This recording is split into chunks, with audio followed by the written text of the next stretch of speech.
বন্ধুরা, কেমন আছেন আপনারা সবাই? আশা করি বেশ ভালো আছেন। আজকে আমি যে ফোনটা রিভিউ করব সেটা হচ্ছে কি আইফোন 7 প্লাস।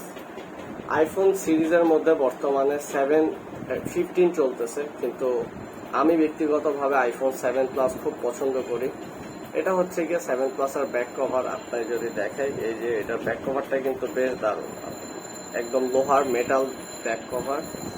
আর এবার যদি আমি ব্যাক কভারটা খুলি, তাহলে কিন্তু ফোনটা আপনি যদি দেখেন বেশ সুন্দর, এবং কালারটাও যেমন সুন্দর তেমনি ফোনটা কিন্তু হাতেও ক্যারি করতে খুব ইজি।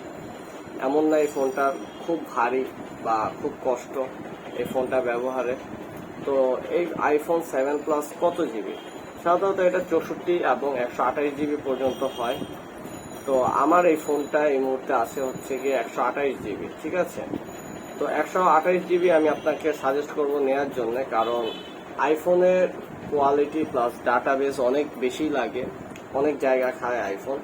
তো আপনার যদি বাজেট মোটামুটি থেকে থাকে তাহলে আমি অবশ্যই ডেফিনেটলি বলবো আপনি 7 প্লাস নেন। আর 7 প্লাসের সাথে আপনি অবশ্যই 128 জিবিটা নেবেন, কারণ 128 জিবিও আইফোন আমার কাছে অনেক ক্ষেত্রে কম মনে হয়। তো এছাড়া আইফোনের ক্যামেরা কোয়ালিটি নিয়ে আলাদা করে বলার কিছু নেই। আইফোনের ক্যামেরা বরাবরই বেশ ভালো আর বেশ কোয়ালিটিফুল, আপনি যদি দেখেন। আর এটা তো আমার নিজের ছবি এখানে এই মুহূর্তে দেওয়া আছে। তো আইফোনের এই জিনিসটাও বেশ দারুণ, ফিঙ্গারপ্রিন্টটা যথেষ্ট ভালো। এই যে দেখেন, ফিঙ্গারপ্রিন্ট কিন্তু কাজ করে। তো এছাড়া আইফোনে আরো কিছু গুড সাইন রয়েছে, যেগুলো হচ্ছে কি আইফোন খুব সহজে গরম হয় না। এছাড়া আইফোন কখনোই হ্যাং করে না, যেটা আপনি অন্যান্য ফোনে দেখেন হ্যাং করে বা কিছু, কিন্তু আইফোন কিন্তু মোটেও এমন না। আইফোন হ্যাং করে না, প্লাস আইফোনে আপনি চাইলে খুব সহজেই মনে করেন যে কোনো কাজ করতে পারেন। আর আইফোন স্টাইলিশ, খুব স্মার্টও আপনার। আর আইফোন 7 প্লাস যদি আপনি নেন সেক্ষেত্রে আপনার খরচ পড়বে 20,000 টাকার মতো। তবে হ্যাঁ, সেক্ষেত্রে আপনার কিছু কনফিগারেশনের দিকে লক্ষ্য রাখতে হবে। তোর মধ্যে একটা ব্যাপার হচ্ছে গিয়ে ভ্যারিয়েন্ট। আমি ব্যক্তিগতভাবে ইউএসএ ভ্যারিয়েন্ট প্রেফার করি। আপনি যদি আইফোন নেন সেক্ষেত্রে চেষ্টা করবেন ইউএসএ ভ্যারিয়েন্ট নেয়ার জন্য, ঠিক আছে। কারণ ইউএসএ ভ্যারিয়েন্ট ভালো হয় আইফোনের ক্ষেত্রে, এটা আমার ব্যক্তিগত মতামত।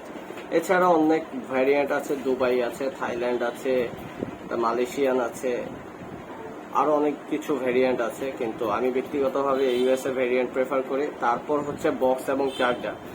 আইফোনের বক্স আর চার্জারেরও কিন্তু মেলা দাম।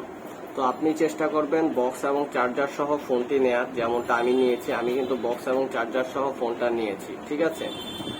আর হ্যাঁ, অবশ্যই আরেকটা গুরুত্বপূর্ণ বিষয় হচ্ছে আপনার ব্যাটারি হেলথ। ব্যাটারি হেলথ কিন্তু খুব খুব খুব গুরুত্বপূর্ণ, ব্যাটারি হেলথ আপনি। কারণ ব্যাটারি হেলথ যদি কম থাকে সেই ক্ষেত্রে কিন্তু ফোন খুব একটা বেশি আপনাকে ভালো সার্ভিস দিবে না। ওকে, তো আমি আপনাকে বলবো অবশ্যই ব্যাটারি হেলথটা যাতে ভালো থাকে বা ভালো হয় সেই দিকটার দিকে আপনি লক্ষ্য রাখবেন আইফোনের ক্ষেত্রে। আর এই যে আমার ব্যাটারি হেলথ যদি আপনাকে দেখেন, ব্যাটারি হেলথ 100%। এটা আমি ব্যাটারি যদিও চেঞ্জ, তো আপনি কিন্তু চাইলে এইভাবে নিতে পারেন আইফোন, ঠিক আছে। এইসব জিনিসগুলো জাস্ট মাথায় রাখলেই হবে। তো বন্ধুরা, রিভিউটা কেমন লাগিয়েছে কমেন্ট সেকশনে অবশ্যই জানাবেন। আর হ্যাঁ, অবশ্যই আইফোন নিলে আপনি চেক করে নেবেন, ঠিক আছে। আর যদি কোনো কিছু জানার থাকে অবশ্যই কমেন্ট করে আমাকে জানাবেন, আমি চেষ্টা করব সে প্রশ্নের উত্তর দেওয়ার জন্য।